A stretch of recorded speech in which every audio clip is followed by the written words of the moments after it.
Hi everyone, it's Killshot 99 Gaming. This is Fear the Walking Dead Season 5, Episode 10, live fan reactions. We got a very, very good Shop 99 Gaming episode episode tonight. Fear the Walking Just Dead having season. Trying to process all of this stuff that went through. Before we get too far into it, I don't know if I want to start from the back of it and then work forward or in the middle. There were just some really, really good things. I want to give a special shout out to our Patreon Army. You can see them up there on the screen. Thank you so much for everything that you guys do. This was a lot about Dwight. Dwight, Grace, and Morgan, the episode centered around them. I think it's the type of episode we're going to have to watch a few times to really get the gist of everything that went down. Got E. Beach in the house. Good evening, Army. Great episode. Eric, happy birthday to you, my man. Special birthday shout out. If you guys see E. Beach up on the screen, do me a favor. Give him a little holler. So let me get this thing going.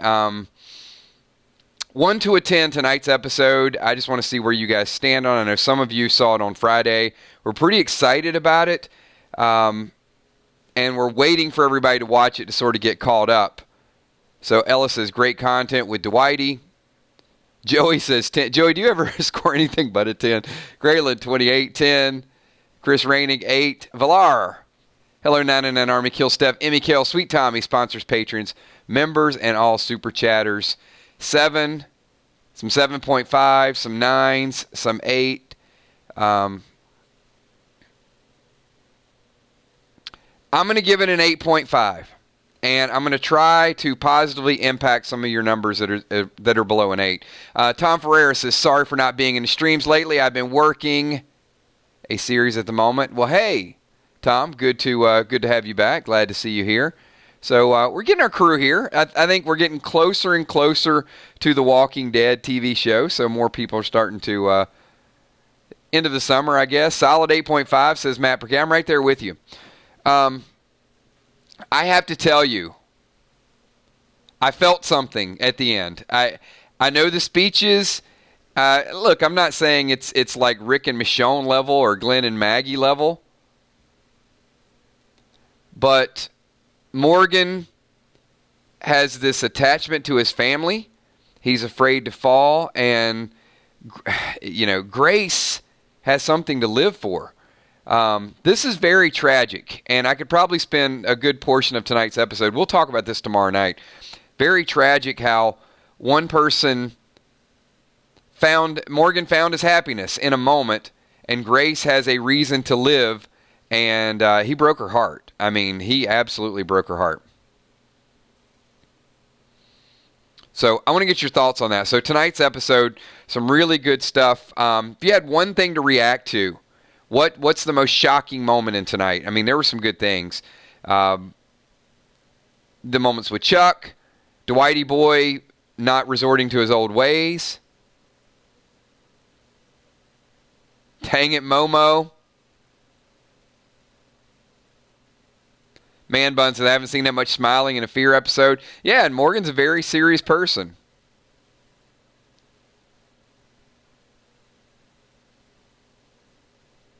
I wanted Dwighty boy to shoot, says Taya. Morgan smiling was shocking for a lot of people. Eric Beach, Morgan is coming full circle, shocking Dwight. See, I think the big picture here.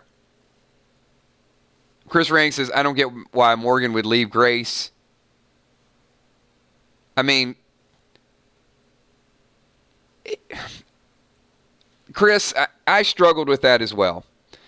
So this is what I think. I think Morgan has strong feelings for Grace, but he still has his ring on. He doesn't have closure.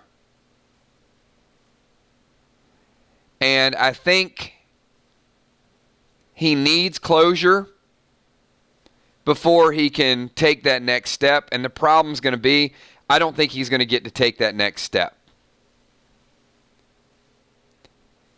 It's awkward, right? Is the timing of all of this. He's not ready. And when he becomes ready, it's going to be too late. He's going to miss out. Candy beanies, you'll never call them jelly beans again, Kel? Yes, you will.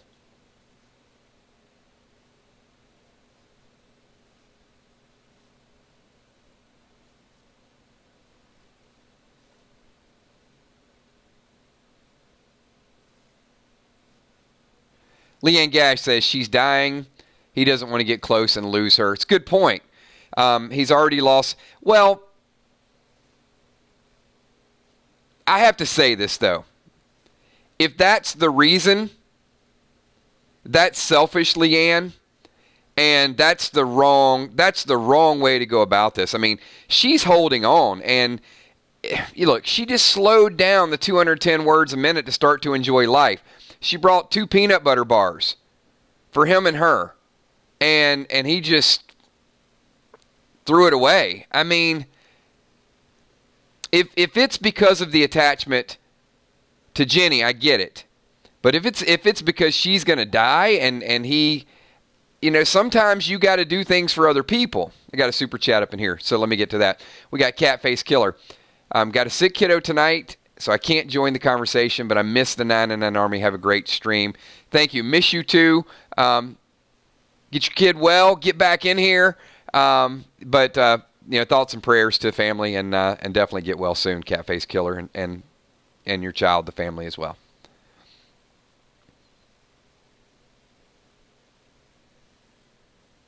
So I'm not going to go through everything. Tomorrow we'll do a complete recap, because this is going to be one of those episodes I'm going to tell you we're going to dissect it. I liked it.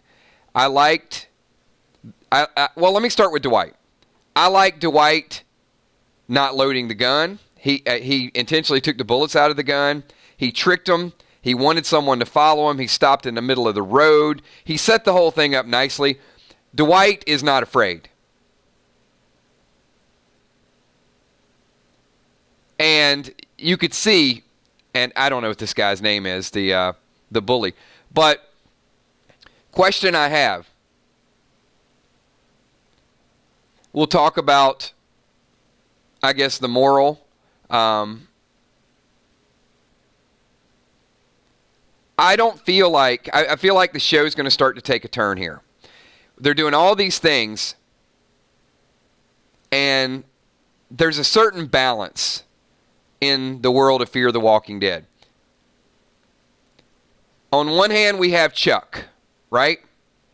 We've got the group that goes out of their way to do the right thing, to give Chuck some final moments. On the other hand, we got this guy that Dwight saved. If I had to make a bold prediction, I'm going to say that this guy ends up killing somebody. Maybe even, dare I say, June. I'm going to let you guys process that for a second.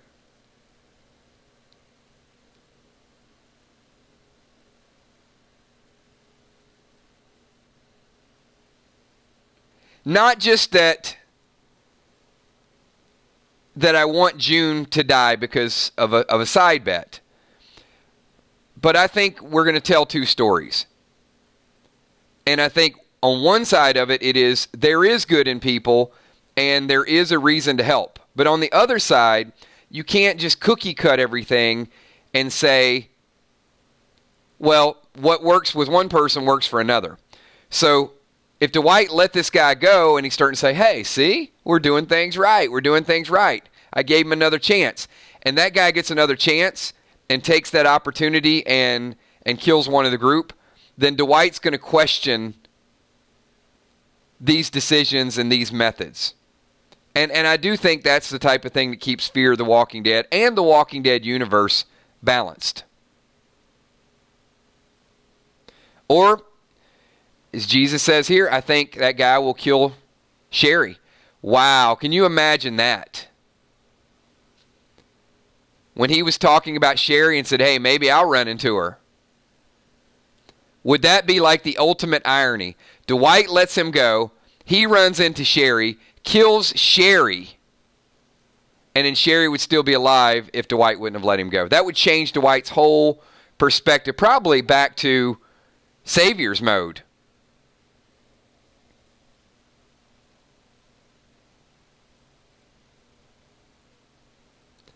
It would certainly be hardcore. So Grimes on the radio said, could this decision lead to a civil war? Well, I mean, we talked about that a little bit in a previous stream, right? I mean, maybe not. I guess Grimes, indirectly, certainly. If people start having hindsight and it's like a domino effect and say, well, you did this and you did. Now, the Morgan Grace thing's not going to be a big deal, just helping that person. But they didn't free. There's a difference between helping a person on their deathbed and burying them and giving them a final moment than releasing a guy that was there to torture you.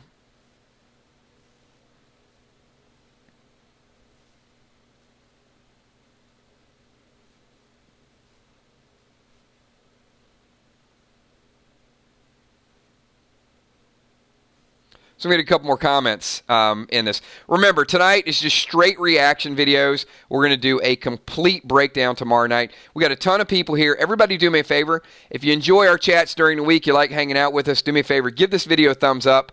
Real quick announcement before we get to the next topic. We will be doing a complete recap tomorrow night at 9:30. We're going to be doing random topics, 9:30 on Tuesday. Thursday night, we'll do our bold predictions. There's a lot of good stuff to look forward to next week. Friday, we got Freestyle Fridays. And then on Saturday morning, we do our Coffee with Kills and break down some Walking Dead topics as well.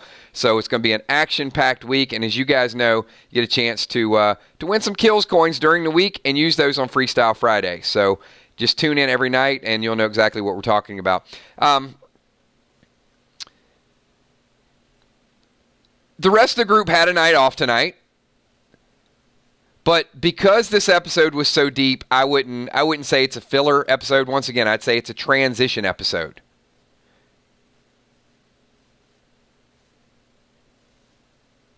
Solid Fear the Walking Dead episode. It is one of my favorite this season.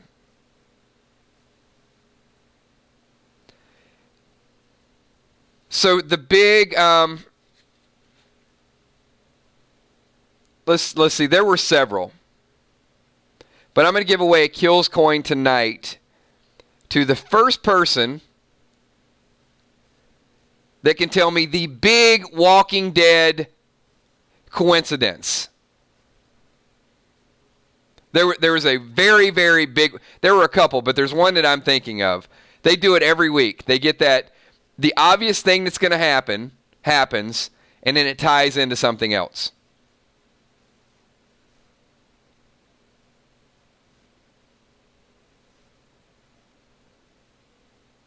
Little more specific.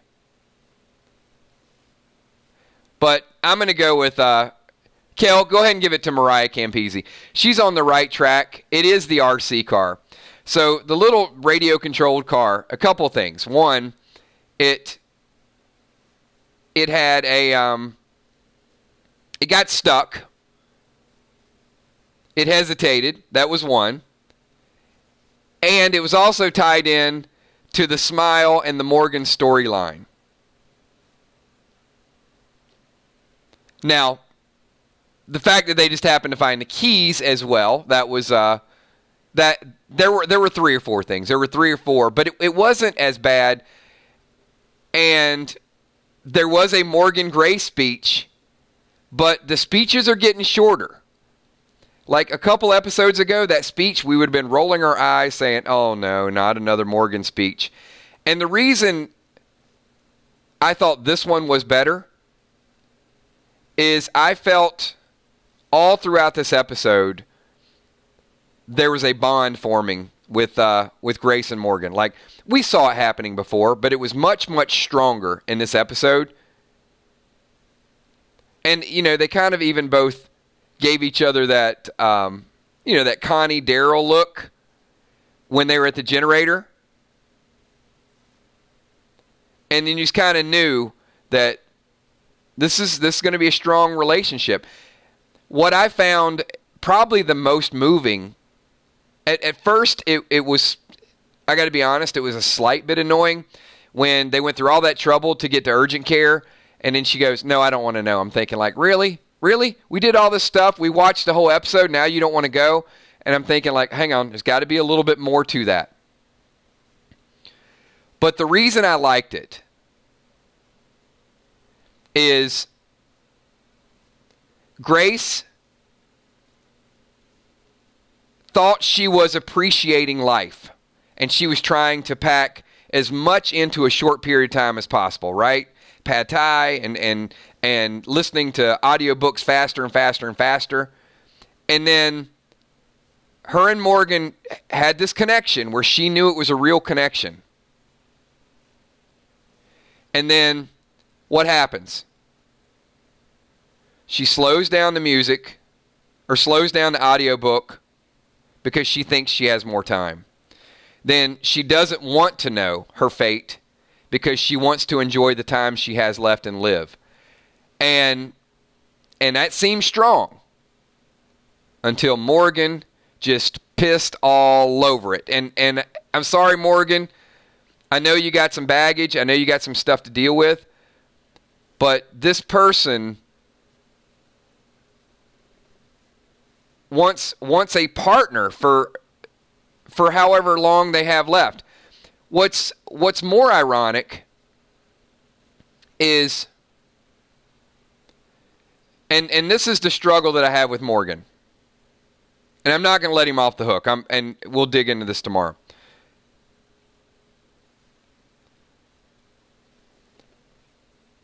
Morgan doesn't want Grace to get any closer to him. So Morgan will go out of his way, risk his life for Chuck, a complete stranger.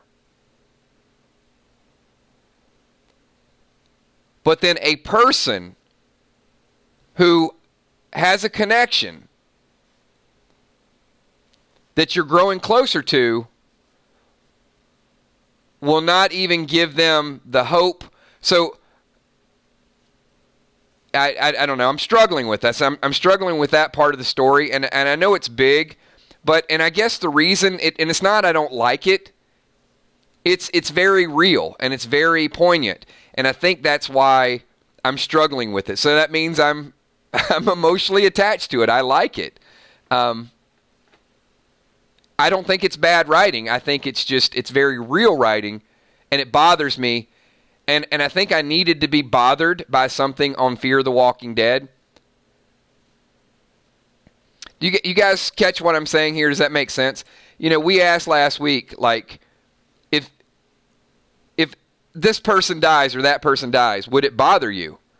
And we went through and said, well, you know what, Alicia, not a big deal. Or, you know, if this person, something happens to Lucy, probably not a big deal. Well, tonight, I felt a connection with Grace, and I felt a connection with Morgan. I'm not setting up an Air Supply song just yet, Chris, unless you want one. Lying alone with my head on the phone, thinking of you till it hurts. That's for you, Chris. I mean, Chris just made a request. I knew he couldn't get through a whole stream without requesting a love song. But yeah, I think that's why I liked it. I think it's finally, if something happens to Grace, when something happens to Grace, it's going to bother me. So let me also say this. How many people think in a short period, maybe I'm alone on this, but I'm just going to ask it only the way I know how to ask it. If you don't agree, you don't agree. How many people feel like in a short period of time they did the Grace Morgan relationship better than the June John relationship? Maybe 50-50. And I'm only asking this because I think they did. If June or John were to die next episode, it wouldn't bother me at all. Now, hold on. Let me finish this before you guys revolt. They need a June John moment like this. If June would have been the person who got the radiation instead of Alicia, that would have been moving to me.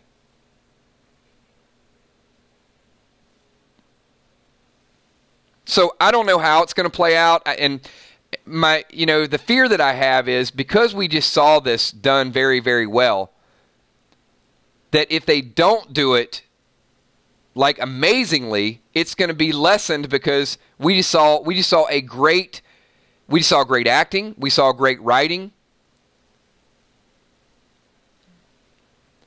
Yeah, got a couple super chats here. We got Randy Walton in the house.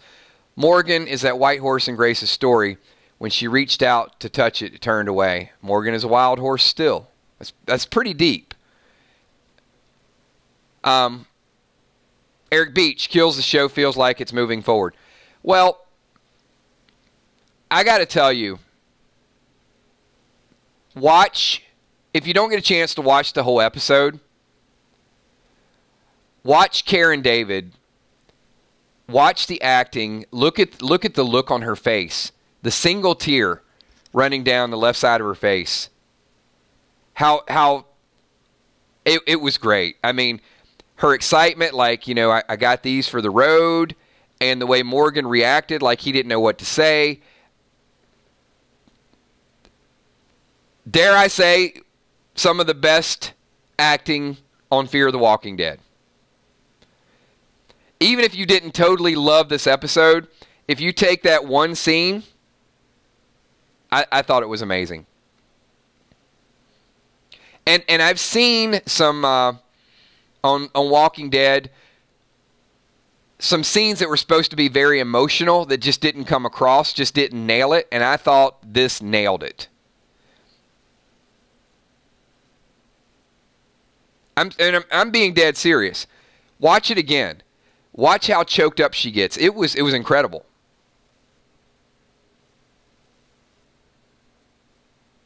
And I like to see that. People saying they were tearing up in the end. And Morgan, you could see the bottom lip shaking. And how beautiful was that? That Morgan had to get one final look in the rearview mirror. And then put his head down, didn't look back, drove away, and made that left turn. Like, one last look, and he's gone. So, but I'm still frustrated. I'm still bothered by Morgan.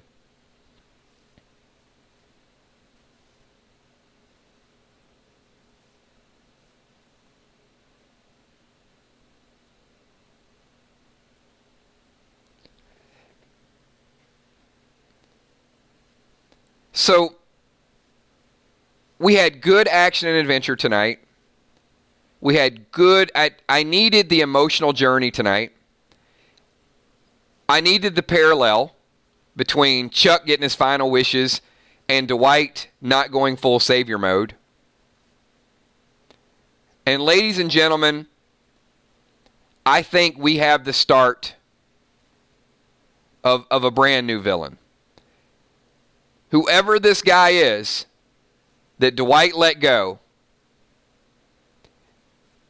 this is a person that is very, very high on my radar. Very high on my radar. And because Dwight showed mercy on him, for this guy, if he turns, I think we finally got that character that has a little bit of potential.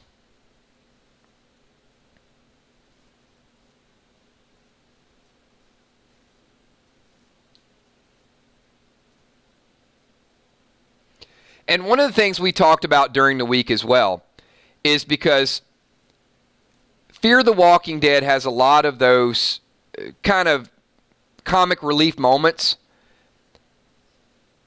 And we discussed this, right? We said that it'd be tough for them to turn the corner and be horror or to kind of put you on edge a little bit. But one thing that can put you on edge is an emotional love story.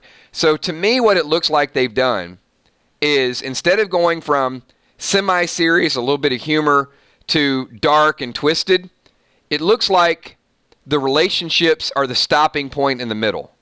Get a few people attached, get a few people drawn in. We got to have, in order to feel loss, you have to have something that you're afraid to lose. E. Beach, Kills, we need a villain, a great villain. I do agree, and I think I did feel like we were taking that step tonight.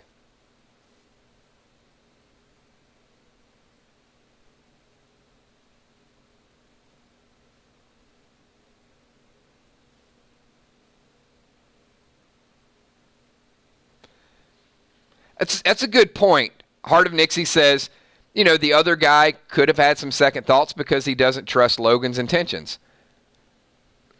Or, the group could get in trouble with Logan and they could stay with the same moral of doing good and it comes back in a positive way. And this guy could have a positive impact.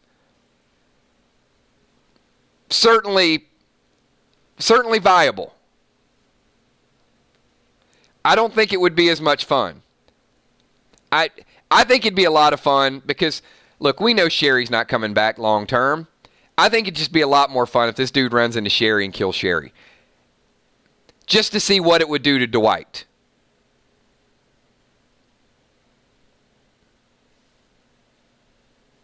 I'm more invested in Dwight's character. Now, if Sherry was coming back, I would welcome Sherry back with open arms.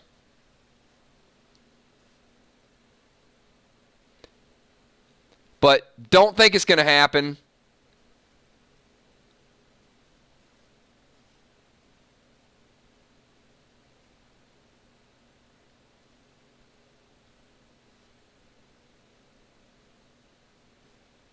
Marsha Phillips, I think Morgan is wearing off on Dwight. Not sure that's a good thing. E. Beach. A multi-season story arc with a villain like Jeffrey Dean Morgan. It may have been a subtle hint, but Daniel did have his arms crossed behind Dwight whenever Dwight was talking about letting him go. He didn't say anything, but he didn't look like he was 100% on board with the help everybody.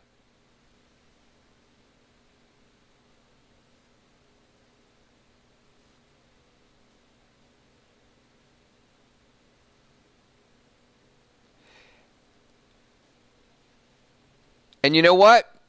Maybe there's some similarities between Daniel and Dwight. We keep talking about if June were to exit, it could be John and Dwight. But, yeah, Daniel and Dwight would be a pretty ruthless combo as well.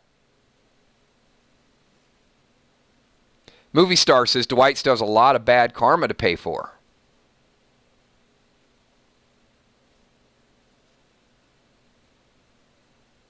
It's a good point. And if this guy brings some wrath, it would certainly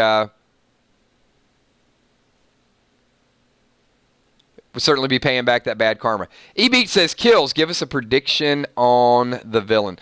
So, Eric, I'm going to go with that. I feel more strongly that the guy Dwight let go is going to come back to haunt them than to help them.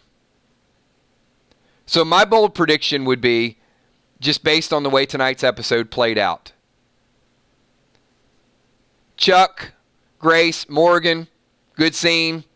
Dwight, Logan's guy, a little bit of violence in the beginning. I think Dwight's going to have second thoughts about letting this guy go. The way he views the world is going to change.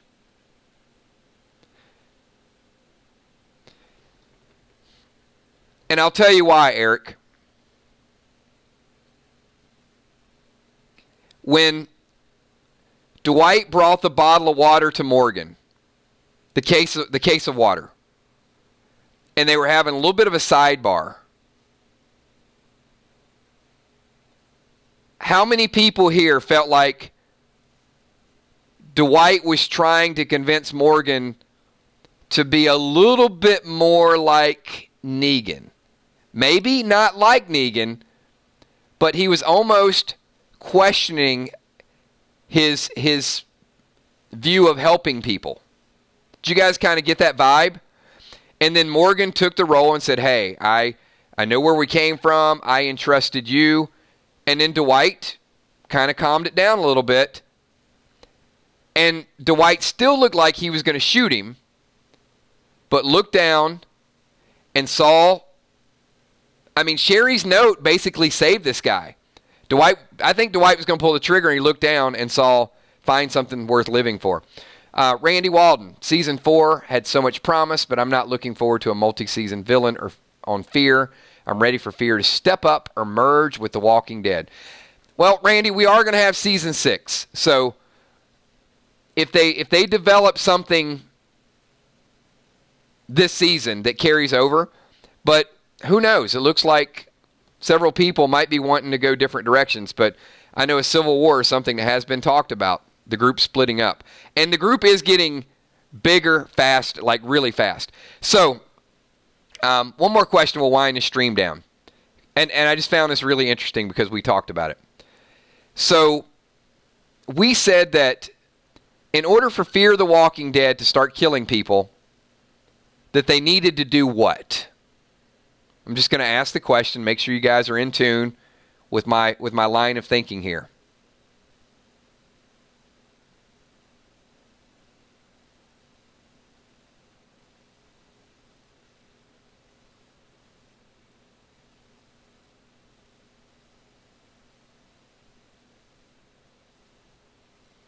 New characters, have more characters, make us care, both of those things, right? So tonight, I felt like, in seeing your comments and my personal comments, I felt like, Crystal, I felt like I cared about Morgan and I cared about Grace. The other thing is, they got to grow. Am I the only person that was shocked by how many cars? They got people getting out of cars I've never seen before. So now there's just the assumption that they've just been picking up people. So that tells me that the second half, we're going to get some people in this battle with Logan. Some people are going to have to start exiting because too many cars, too much gas, too many. They got a lot of protein bars. They got a lot of shakes. You know, the mall was fully stocked. But yeah, when they drove around the corner, I'm thinking like, wow, they've been doing some hardcore recruiting. They got a convoy now. And they are going to the ranch, Heart of Nixie. So we could see another battle for another ranch. Battle at the oil fields.